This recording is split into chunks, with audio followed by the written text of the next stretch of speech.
Good morning, everybody. We got a full slate of football games today. I think I'm going to be doing Notre Dame, Arkansas, A&M, Auburn, and then, of course, Georgia, Bama at night. Are there any other ones you're looking at before we get into the Texas Longhorns? Man, actually, I'm going to be leaving shortly and heading to College Station to watch Auburn and A&M. So that's going to take up most of my day. Cool. Um, Excited to go hang out, do some tailgating, and see what that game's all about. Yeah, me too. It's going to be when you don't have a game, man, and I get to watch opponents that we're going to play. I don't get to watch a lot of for fun games. I actually end up having to watch whoever when we're about 3 weeks out is when I start watching really closely a team. And so I generally don't get to do the cat. Like when people are like, did you catch the USC game? Almost never. It's got to be some type of USC guy. So the bye week is really important. You guys know where you should go to stay up to date on your favorite Texas Longhorns team. Inside Texas, you can join for just $1 and get a full year of access to The Athletic. And check this out, guys. They introduced these little QR codes here. See if you use them, but check them out, guys. You can scan that link if you're watching on TV or something like that and hook yourself up. That's the sign up link right there, InsideTexas.com. All right, the topic for this beautiful Saturday morning is what we like and what we didn't like from non-con. And we're going to rotate and see what we can build on and then some things we have to improve or try to discard.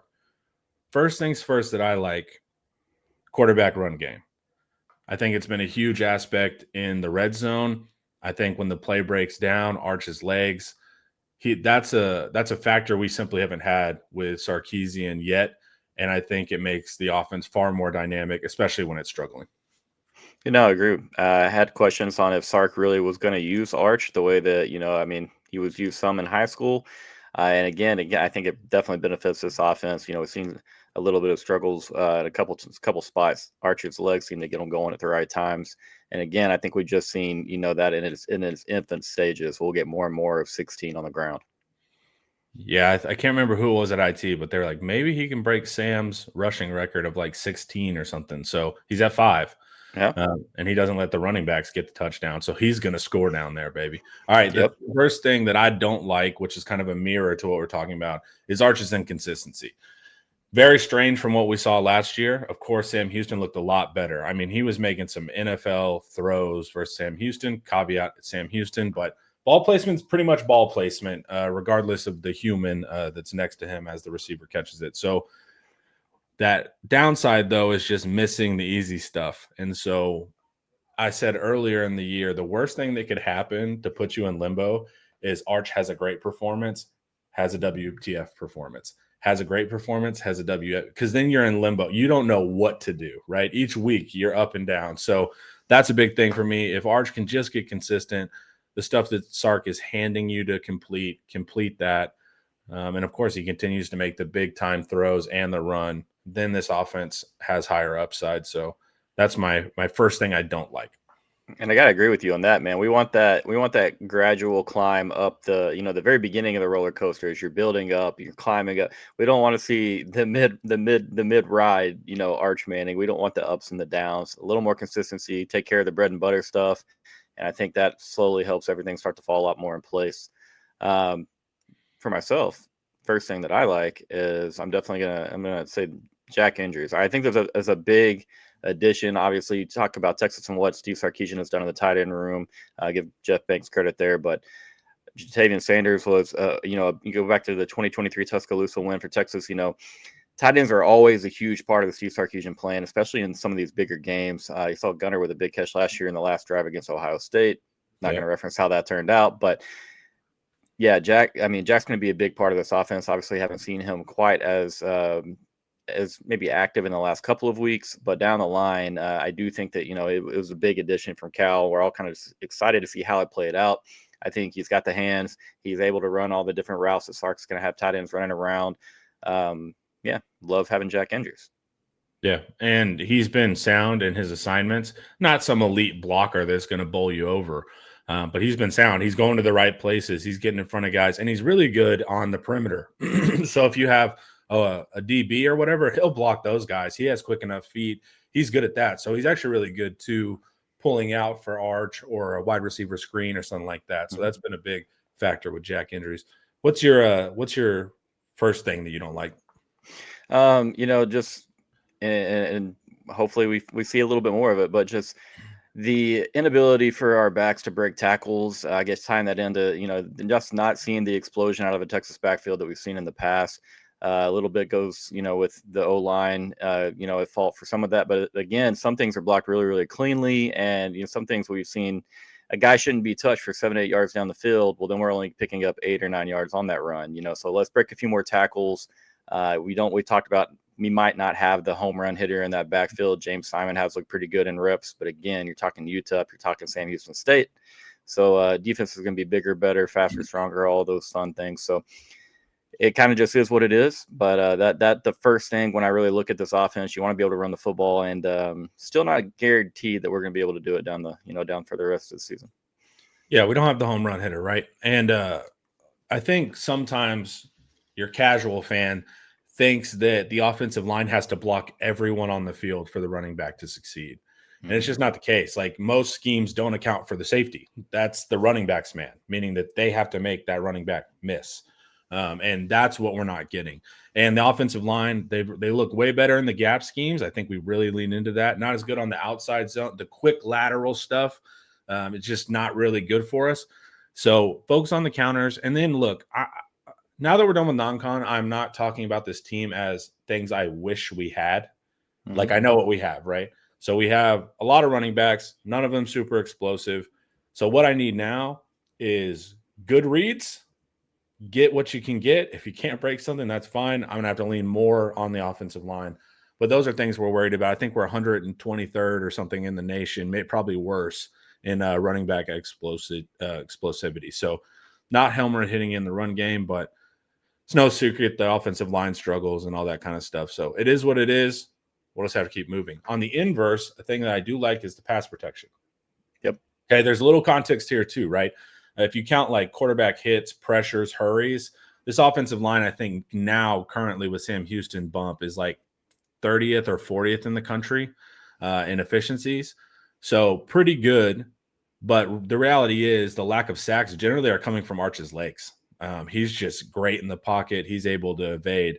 But regardless of how the ice cream got made, it tastes delicious. And so the pass protection is there. There's a lack of sacks. That's very important. We find our ways to get behind the sticks often. Getting sacks is not one of them. So one of my positives has absolutely been the pass protection. And then what I do not like, and I mentioned it a bit, is poor situational football. We're generally in the 90s or hundreds when it comes to red zone, third down, fourth down, things like that. Winning those moments, the great teams win those moments. We're able to hit kind of the explosive and give the illusion of success. We don't have consistency yet. We have to be able to execute, not when it's second quarter and 1st and 10, we hit something. I want to see us when it's fourth quarter, third and 2, we get it done. That's the difference. And we've been poor in situational football, and you will get beat often if we do not clean that up. Yeah, I definitely agree with you. You gotta be good in the situational moments. That's something with the youngish and inexperienced offense. Hopefully that we do see improvement on. You talk about kind of being what we are as far as personnel. I fully agree. As far as continuing to improve in the situational spots, that is something that I definitely think we can make strides in. Let's go over to something that I like, and I'm going to talk about the experimentation going on with the secondary. I think it's very important for Texas to find their best five, play their best five while continuing to build depth. And obviously, we're going to reference Grayson Littleton last week playing out at corner, Jelani playing down at star. Jelani's been a superstar, so having him there, shout out again to Grayson for his ability to cover up slot receivers early in the season. Again, Ohio State didn't really push us down there, but either way, I think it's very, very important because, Jalen, I hope he figures it out. I hope that Kobe Black figures it out. But I like that we're not sitting and waiting. They would go ahead and get game reps with Grayson out of corner. Continue to really hunt and work that best five. I think Malik Muhammad's been pretty sticky over there so far earlier in the year, same way that he was last year. But I just like that they're tinkering a little bit, man. You got Derek Williams who's slowly coming back off injury, and that if he ends up being safety opposed to Michael Taft, you're looking around and you're just like, man, this is really, really dang solid. And then you still have depth that has already got in-game experience this season. And so I'm just a big fan of what they're doing in that regard. Curious to see what that looks like coming out of the bye week, of course. And then on the flip side, something that I don't necessarily love is the fact that we really haven't been tested, brother. Again, with the way that that game played out in Columbus, Ohio on the 30th last month, you know, they didn't really have to push us. They had an early lead there after they scored in the second quarter. Texas was showing zero life on offense. So it was like Ryan Day and that slew of wide receivers. They didn't really have to get into the stuff down the field outside of the Carnell Tate touchdown over Jalen. And so I would have liked us, you know, going into the swamp and going into Red River and being away from, you know, DKR for, you know, a month. I would have liked a little bit more of a test.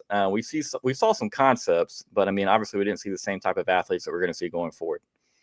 Yeah, I think Ohio State had like 4 attempts of passes over 10 yards in that game. And one of those they threw a touchdown. So, Right. and so, yeah, I want to see more from the secondary. I really like, of course, I love what Taft's doing. He's just on fire, and it's not, but he is in the box score too because of his tackling, but it's what he's able to do. And then McDonald, man, he needs to chill out, man, because we don't need him going in the first round. We need Johnny. We need you at like 5th or 6th round. We'll pay you NIL. You'll come back next year. Be cool, man. You don't have to do all this stuff. So Jelani's been balling out. He looks awesome. Muhammad, same thing. I think he's been sticky. Gilbo needs to work on reading receivers better. Double moves, these kind of things can get him.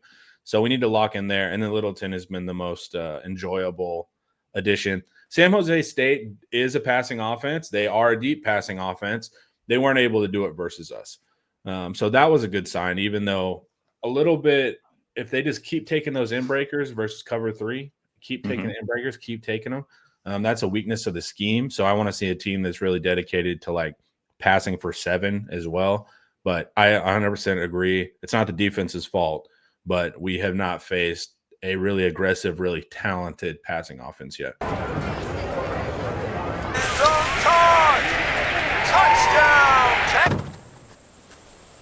Any gate can be a tailgate. Thing I do like on the defensive side, defensive line play, man. When you turn on the all 22 consistently, it doesn't matter who's in, man. It can be Hero Canoe starting, or you can be in the 4th quarter with Melvin Hills. They play hard, man. They play hard. They play with good technique. It's just, if there's no other way to come or no other way to walk away from it than being like, this is an incredibly coached group, as well as being very talented. So it doesn't matter who's in. And you have this great mix of players. You have run stoppers. You have some pass rushers. We're not super penetrating all the time, like trying to go for the quarterback. But even when they don't get to them, and we'll talk about this on the flip side, they do affect quarterbacks very often. So that's something that I absolutely love is defensive line play. And I'm shocked how comfortable I feel when we're going into our 3rd and 4th strings that I'm going to get an active player that at least knows what he's doing. So absolutely love the defensive line play. That was a question this year. I think we're going to be fine in that room. And then my final thing I don't like on the defensive side of the ball is the lack of turnovers. Okay. There's context here. A lot of teams, if you were opposing offensive coordinator, would your game plan be hold the ball versus Texas? No, the pass rush is there. So they're going to do everything they can to neutralize the pass rush, whether that's quick passing game, maybe go into 12 personnel. You'll see when they're in 11, they're moving that tight end to the side of Colin Simmons. Okay. The word is out on Colin Simmons. Everybody knows he's a baller. So you're going to see that second year where they are going to be adding resources to try to stop that. They're going to design scheme where you're not holding the ball for 3 or 4 seconds like Jackson Arnold. Those are big factors. So you're not seeing a ton of the turnovers there. As far as fumbles, we're pretty staunch in the run game too. Not a lot of the fumbles come behind the line, right? Like a good way to get a fumble is the guy is running free 5 yards into your defense and someone runs up behind them and punches it. Right. That's where you get a lot of your fumbles from. They're not getting to run free and we're not able to sneak up on them. We're collapsing in pretty early. So, but that is a big factor. I'm not going to discount it. Right now, it's contextual. But if we're ending up halfway through SEC play and still that low in turnovers, then I'm going to have to go back to the drawing board and kind of figure out, wait, why are we not getting turnovers? No, I fully agree with you on that, man. You want to see a defense that flies around that seems to always be in the right spot. Obviously plays with great instinct. They're really well coached across the board. Find a room there that's not really well coached. I mean, they're all this defense is just has so much upside to it. So it's like, what do we need to work on? The turnovers. Yeah, that's the one thing that you want to see come in abundance. Start to maybe there's something soon that kind of breaks the ceiling open, and we just get another 3 or 4. But the one game, the San Jose State game, it kind of skews our input on that side because we just had so many of them, and a lot of them, with all due respect to San Jose State, I don't think we pick up a few of those fumbles. Once we get to the SEC schedule, we're gonna have to earn them a little bit more. But overall, man, the defense, you don't have many complaints about them. And so when it's just the turnovers, it could be worse. I think Oklahoma's, I still don't believe they've recorded a turnover here after, their 4 games that they've played. So I didn't know that. Yeah, it's pretty crazy, man, because they play some really dang good defense. And so I've been listening to them all week long say, hey, it's coming. It's coming. And I feel that way about Texas too. But like you just said, as the further we get into SEC play and you're still not creating turnovers, like you said, just might not be a group that has the ability to do that. And I'm not saying that's what it is, but at some point, you have to start asking yourself that. My final thing that I like is just going to talk the culture of the defense and the way that they play for one another, the way they play for coaches. Such an attitude, man. You can tell when they get on the field, they don't expect teams to pick up first downs, much less move the football too far. And so on the flip side of that, is don't really love what we've seen from the offense in that standpoint. And I'm not saying that we have culture issues over there. It's just when watching one side of the football to the other, there's a very big major difference there. Seems like you mentioned the poor situation of football. We've had pre-snap penalties, confusions at times, obviously arch inconsistent. So yes, that all does tie into it. We saw a little bit more, energy, cohesion with Sam Houston State. But again, Sam Houston State, we're going to have to see that against the big boys coming up soon. And I think we see more and more of it. And Eric made a good point a couple weeks ago that it's like, if you watch this side of the ball versus offense, you wouldn't even realize it's the same team.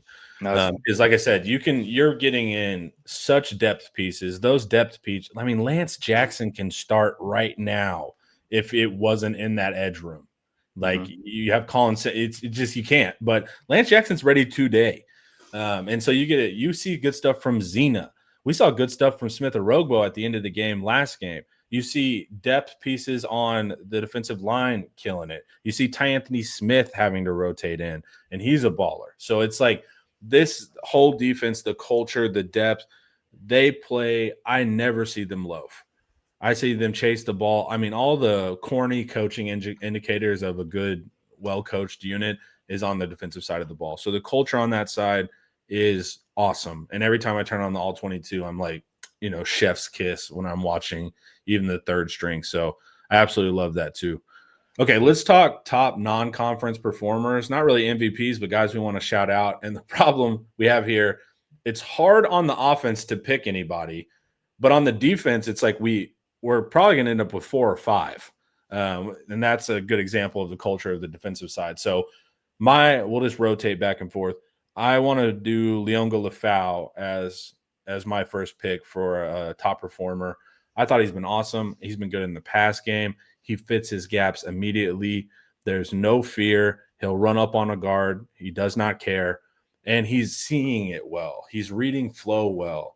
He's doing the right things. And so I thought Lefau has been an absolute standout through these first 4 games. And then who do you got, man?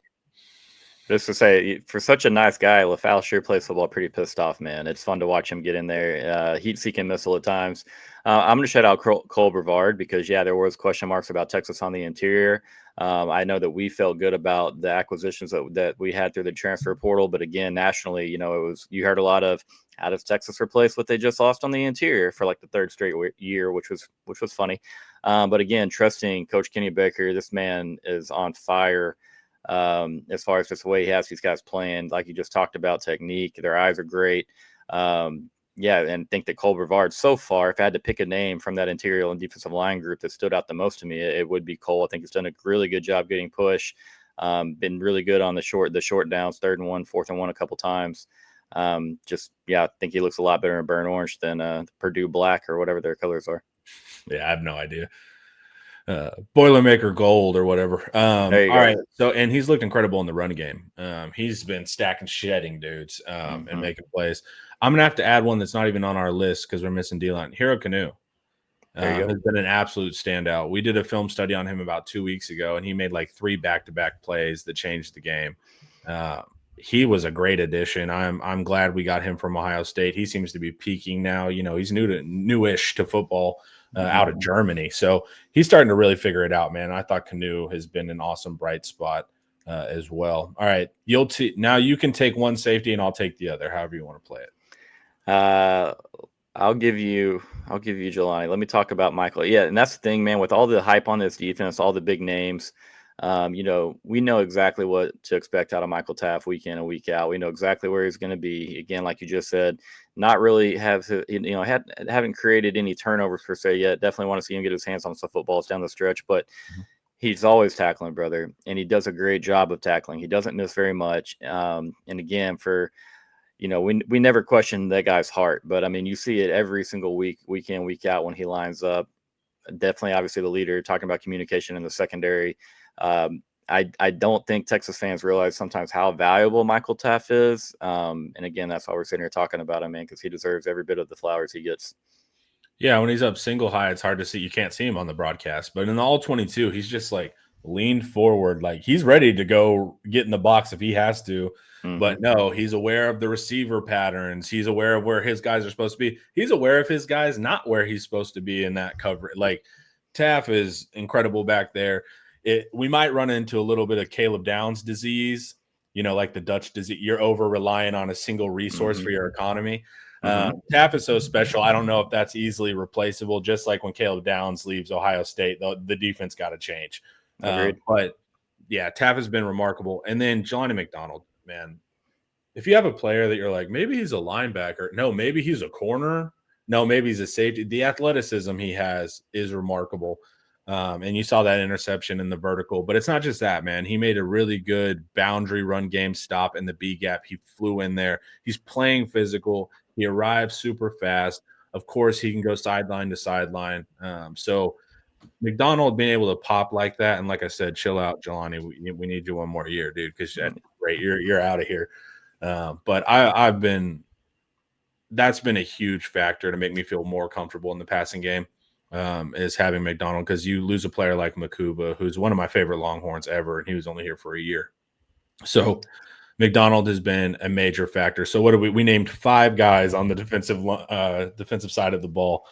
Now we're going to go to the offense. It's a little bit more tricky, a little bit more projection here. But you can pick. I think I have a maybe, and then you have one for the offensive side of the ball. So let's talk that. Who's your pick? And mine is maybe to like a 3/4 of a call. But no, I got to give Gooseby credit at left tackle, because again, this is an offensive line that has not played together a ton on the football field. And so you've seen the most good out of him, in my opinion, on the offense as a whole. We've had Ryan Wingo, who's had a good game, and then kind of obviously had not been existent a few weeks before that. We've had a couple other guys, same type of situation. They've had maybe a game here or there. We've had so many different backs play. Starting to really, we know what we're getting out of Gooseby at left tackle. Similar to everybody else on the offense, he's had a blunder or two. Okay, but again, I think it's working new schemes, trying to figure out what the identity of this offense is going to be. But overall, man, I've been pretty impressed and happy with his play out there. Yeah, I never have to worry about him, right?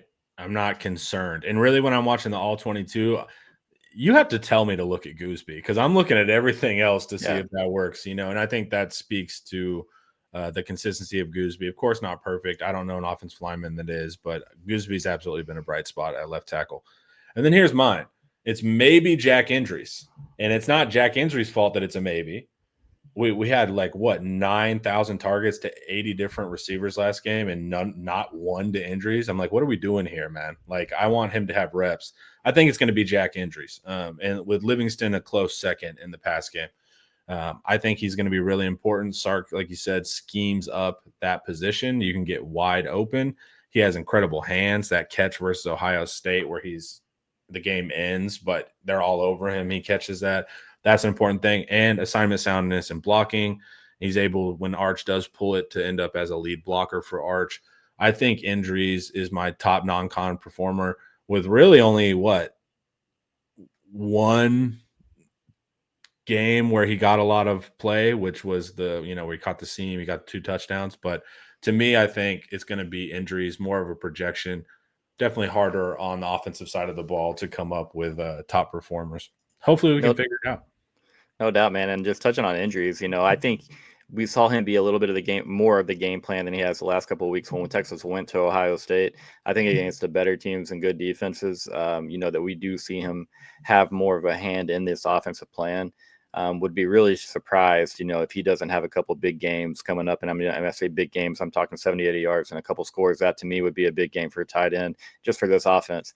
But I think we see. I like where you're going with that one. I do think we see a lot more Jack injuries for Texas. Yeah, SEC play coming up. I've been watching Florida, and man, I'm sorry. Yeah, they're struggling on the offensive side of the ball. So we'll see. Hopefully, our offense can turn that corner with Sam Houston. Understand now what it feels like when things are clicking. So that's an important aspect. You know where things will click for you about the Texas Longhorns? Join InsideTexas.com for only $1 and get a full year of access to The Athletic. Also, scan that QR code. It'll take you to sign up. You can take advantage of their promo I mentioned. Time to kick back, watch some ball, some SEC ball, and we don't have to worry about any Texas stuff. We get to relax like the players. We're going to enjoy our nice Saturday. Everybody, thank you guys for watching. Enjoy your weekend. And then, of course, next weekend, we're going to be back in the mix, baby, because we got Florida. Have a great day, everyone. Peace.